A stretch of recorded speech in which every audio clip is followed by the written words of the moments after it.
Olá, Gabriel Ricardo por aqui em mais um devocional no Farol da Liberdade. Essa semana, no especial de literatura, cultura e Bíblia, abordaremos Irmãos Karamazov e a tentação de Cristo no deserto.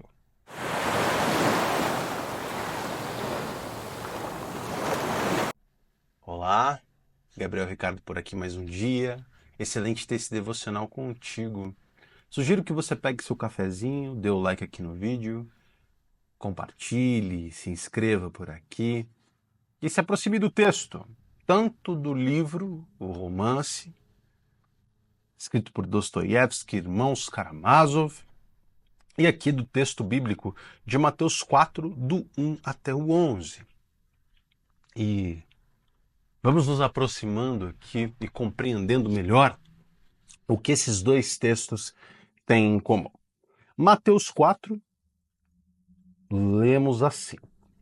Então Jesus foi levado pelo Espírito ao deserto para ser tentado pelo diabo.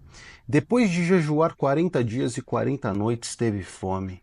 O tentador aproximou-se dele e disse: Se és o Filho de Deus, manda que estas pedras se transformem em pães. Jesus respondeu: Está escrito, nem só de pão viverá o homem, mas de toda palavra que procede da boca de Deus. Então o diabo o levou à cidade santa, colocou-o na parte mais alta do templo e lhe disse: Se és o filho de Deus, joga-te daqui para baixo, pois está escrito: Ele dará ordens aos seus anjos a seu respeito, e com as mãos eles o segurarão para que você não tropece em alguma pedra. Jesus lhe respondeu: Também está escrito: Não ponha à prova o Senhor seu Deus. Depois o diabo o levou para um monte muito alto, mostrou-lhe todos os reinos do mundo e o seu esplendor, e disse-lhe: Tudo isto te darei, se te prostrares e me adorares. Jesus lhe disse: Retire-se, Satanás, pois está escrito: Adore o Senhor seu Deus e só a ele preste culto. Então o diabo o deixou, e anjos vieram e o serviram. Aleluia! O texto aqui do início do ministério de Cristo. Depois do batismo feito por João Batista, Cristo é tentado no deserto. E logo a primeira tentação, se tu és o Filho de Deus, tá vendo aqui essas pedras? Transforma elas em pães. Alimente, você tá com fome, né? E Jesus nega logo de cara. O texto dos irmãos Karamazov aponta para um momento na leitura do Grande Inquisidor, onde Ivan, um dos irmãos, tem um diálogo imaginativo interno, onde Cristo estaria nas mãos de um inquisidor, né, na época da Inquisição, ali desafiando Cristo e questionando acerca da liberdade que o ser humano possui. E basicamente, quando a gente pensa nesse livro dos irmãos Karamazov, eles são três. Né? Você vai ter o Dmitri, que é o irmão mais velho, ele tem um apelido de Mitir no livro. Ele é um cara mais apaixonado, impulsivo, sanguíneo. Né? Ele vive uma vida ali movida 100% pelas emoções e pelos prazeres imediatos. E ele aponta mais para um lado sensual e emocional dentro de cada um de nós, com uma inclinação a prazeres materiais, uma vida boa, dinheiro, paixão. E aí você tem um irmão do meio, que é o Ivan. Ele já é mais um cara intelectualizado, cético, ateu. E ele questiona a existência de Deus, ele questiona a moralidade, e ele já aponta para aquele lado mais filosófico, racional que existe na humanidade. Ele é atormentado continuamente por esses questionamentos existenciais, pela falta de sentido que ele enxerga no mundo, que ele vê na vida, diante da sua perspectiva. E você tem por último o terceiro irmão mais novo, né, o Alyosha, o Alexei, que ele é mais jovem de todos, ele é mais gentil, ele é espiritualizado, ele é um religioso, ele é um monge, né? E ele personaliza a pureza da fé. Ele personaliza a representação do ideal do que é ser um cristão, de amor, de compaixão, de serviço. Então, os três irmãos Karamazov, né, quando a gente pensa, poxa, tanto Dmitri quanto o Ivan, quanto o Alexei, eles apontam para nós mesmos, para essa tripartição que existe dentro de todos nós. As nossas paixões, o domínio imediato pela satisfação, o questionamento, o existencialismo, a falta de sentido e a espiritualidade. Essas três coisas convivendo, né? Cada um sendo um ideal perfeito desses três pontos. E aí, dentro dessa passagem do grande inquisidor que passa aqui por esse texto de Mateus 4, da tentação de Cristo no deserto, o Ivan, esse irmão do meio, cético, atormentado ali por uma dúvida, vai para um monólogo mental no qual ele imagina Cristo e o inquisidor. Ali durante a Inquisição Espanhola. E o inquisidor vira para Cristo e diz: olha, era melhor você ter restringido os homens a não ter liberdade. A liberdade faz mal para a humanidade. A humanidade não consegue lidar com o fardo de ter liberdade. Você não deveria ter feito isso. A humanidade ela vai preferir a segurança, vai preferir uma refeição de graça, um lanche grátis, do que a própria liberdade. Liberdade espiritual. E esse momento dentro do texto, dentro desse livro, esse romance, aponta diretamente aqui para Mateus 4. Jesus, tentado por Satanás, enfrenta três tentações: saciar a fome, transformando pedras em pães, demonstrando o seu poder, domínio sobre o mundo, submissão ao diabo, aos seus valores, em troca dos reinos do mundo. Ele não vira para o diabo e diz assim: olha, os reinos da terra não são seus. Ele só rejeita oferta. Cada tentação representa uma escolha entre o caminho fácil, satisfação imediata, ou o caminho duro, a porta estreita, onde muitos são chamados e poucos escolhidos. Fé, obediência, entregar-se à vontade de Deus. Jesus rejeita todas as ofertas. Ele aponta para nós que a vida verdadeira, o caminho, verdade e vida, não depende da satisfação dos sentidos imediatos, do seu paladar, da sua vontade de comer, do seu poder de possuir coisas, reinos, segurança, certeza de que Deus te amparará quando você vai fazer um teste de fé. Não. A confiança em Deus vem do compromisso com a vontade dele, com seus mandamentos. Ele resiste ao desejo imediato de controle, de poder, de conforto, de satisfação, escolhendo a verdadeira liberdade que vem de Deus. Ainda que isso causasse nele pleno desconforto.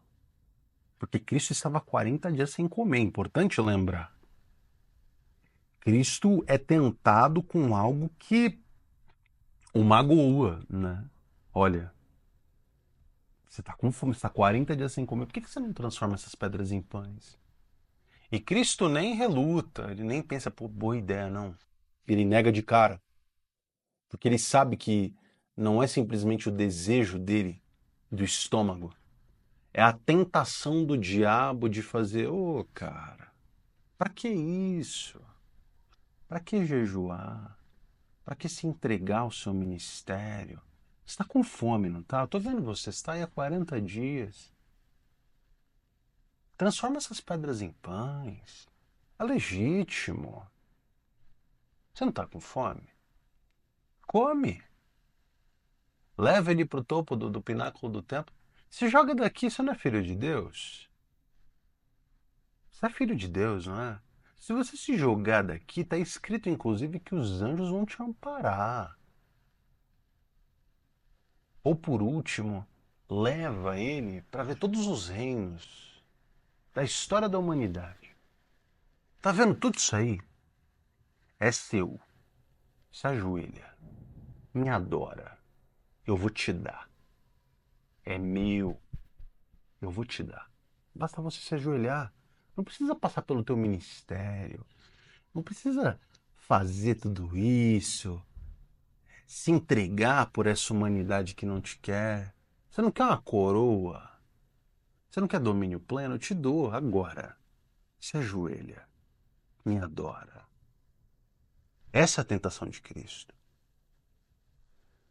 E dentro do livro, esse inquisidor, o grande inquisidor, diz ali que os seres humanos preferem sempre a segurança. As pessoas não são capazes de lidar com as responsabilidades que a liberdade implica. Sob o livre-arbítrio, elas são incapazes de tomar boas escolhas. Portanto, os seres humanos deveriam ser cada vez mais autômatos e não autônomos para que tivessem felicidades. Elas privadas dessas escolhas, vivendo sob a proteção desse Deus, num mundo fechado e perfeito, numa autoridade absoluta, déspota, autocrática, elas não teriam esses dilemas todos.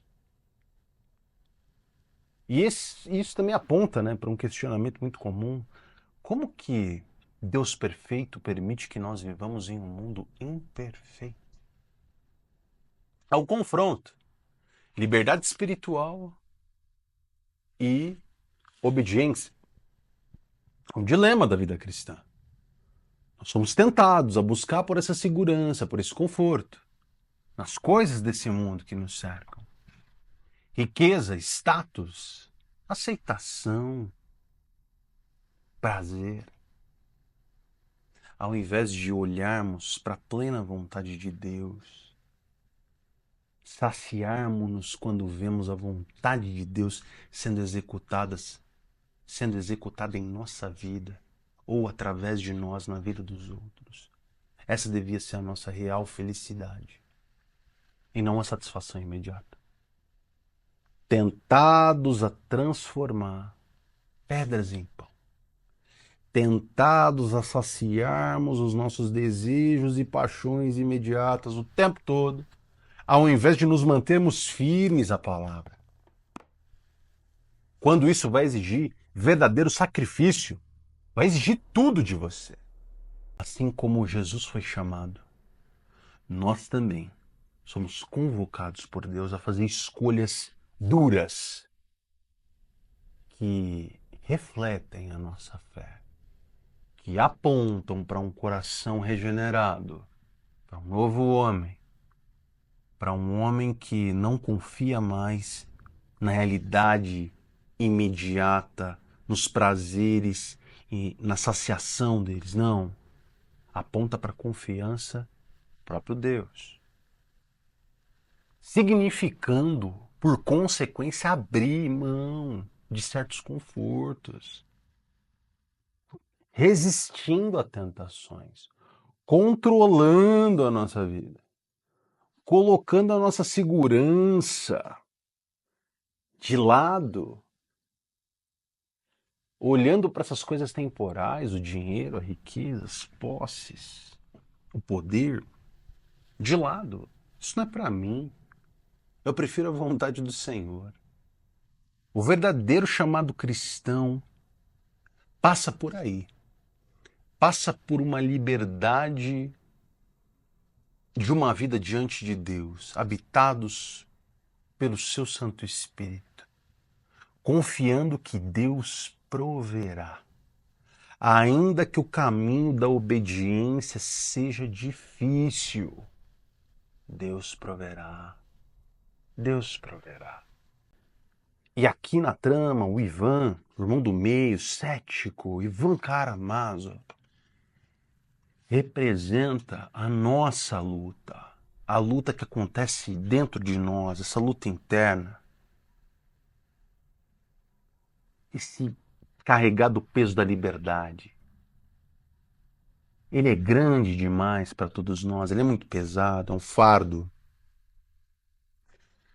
E Jesus fala que o fardo dele é leve. Que o fardo, na verdade, de lidar com essas expectativas do mundo, essas máscaras sociais, isso é que é pesado. Viver pelo senhorio de Deus, não. Meu fardo é leve. Meu jugo é suave. Você viver essa vida que você tenta viver hoje em expectativas de terceiros ou dando vazão plena às suas paixões como um escravo delas mesmas, isso é que é difícil.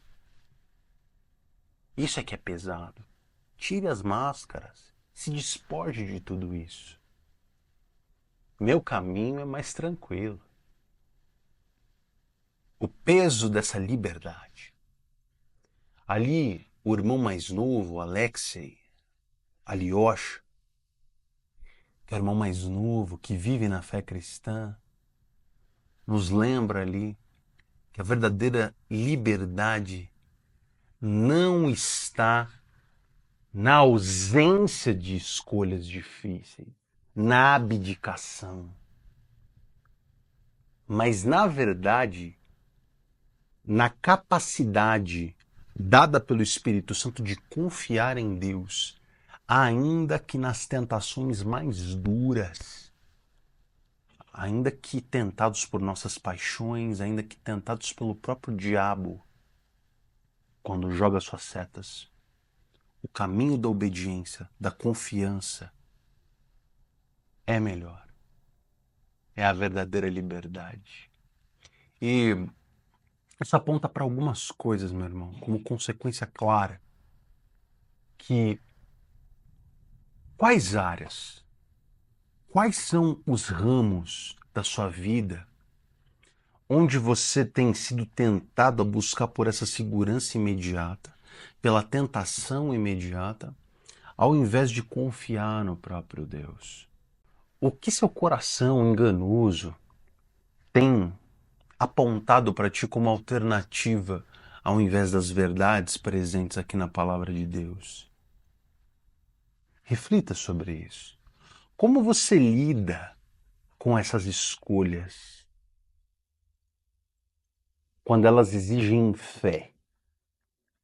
Quando elas se demonstram, não, esse caminho aqui, o mais fácil, me parece que seria melhor mesmo. Quando esse caminho de conforto imediato parece mais atrativo. Ou ainda, quais são as pedras que você tem visto nesse deserto que você tem tentado transformar em pão através do seu poder? Que suprem seus desejos momentâneos em detrimento da obediência ao Senhor. Quais são os pináculos dos tempos que você tem tentado pular para ter uma demonstração de providência de Deus? Quais são os reinos do mundo que você tem se ajoelhado aos pés de Satanás para dominar? Os 3 pontos da tentação de Cristo, aqui em Mateus, apontam para coisas seríssimas dentro de nós mesmos. Jesus Cristo era 100% homem e só foi tentado onde nós somos tentados. Nas nossas paixões, no nosso ego e no nosso conforto imediato. Cristo, melhor do que todos nós, o melhor homem que já pisou na face da terra, venceu. E ele nos deu seu Santo Espírito, seu sacrifício e a sua graça para que pudéssemos também vencer, para que pudéssemos arrumar saídas quando o cenário fosse inevitável de sermos tentados. Portanto, meu desafio hoje para você é no que você tem sido tentado a transformar a realidade imediata. Quais pedras em pães, de quais pináculos do templo você tem saltado e qual domínio e qual poder que você deseja ajoelhando-se diante do próprio Satanás. Reflita sobre isso. Oremos. Senhor, que reflexão, que palavra que o Senhor nos deu hoje, através da sua própria tentação, através do próprio diabo tentando a ti, apontando para nós acerca das nossas próprias paixões. O Senhor não precisava ter passado por nada disso, mas passou por cada uma dessas coisas para nos salvar, para garantir que nenhum que buscasse a Deus fosse ao inferno, que com verdadeiro arrependimento todos tivéssemos redenção. Seu sangue aponta para as nossas próprias transgressões, para todos os nossos pecados. Senhor, dá-nos capacidade de lidarmos com a nossa liberdade, de lidarmos com as tentações imediatas e que, através dessa liberdade, possamos usar melhor todos os nossos recursos e todos os nossos anseios para a honra do Seu nome, para o avanço do reino de Cristo entre os homens, Pai. Capacita-nos para tal em nome de Jesus, Senhor. Amém. Irmão, irmã, que você tenha um dia maravilhoso diante de ti. Reflita acerca dessa palavra. Leia a Bíblia, esse texto aqui na sua extensão. Logo na sequência ali, Mateus 5, Sermão do Monte. Leia, faça esse desafio. Também leia Os Irmãos Karamazov, de Fyodor Dostoiévski, um excelente livro que aponta para nós tantos pontos dentro de nós mesmos. Um grande abraço, nos vemos por aí, se Deus quiser.